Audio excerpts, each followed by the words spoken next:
Pag nagre-regla, paminsan sumasakit. Pag nagre-regla, pag tumatai. Kasi nagiging sensitive.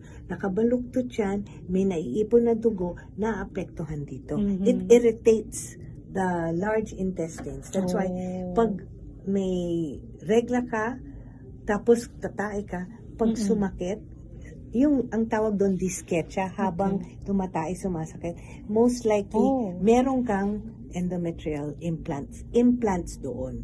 Okay, ano yung sakit? Yung parang hindi ka mapupo or No. masakit ang tiyan mo? It becomes sensitive. Okay. Meron yon yung pag tumatai ka, masakit sa likod. Okay. Okay? Iba yung sakit ng pag kunyari, muscles Constipated, lang, no. Oo. It's not. You will, there is a distinct discomfort. Okay. Not exactly pain, but the discomfort. Hindi yung hindi ka nakakatai. Pero there are some women, tain ng tae pag nagme-mens.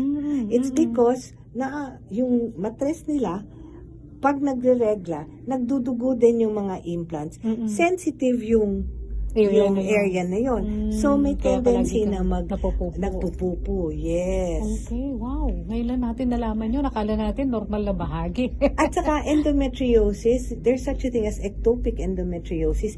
It can go in any part of the body. You can even find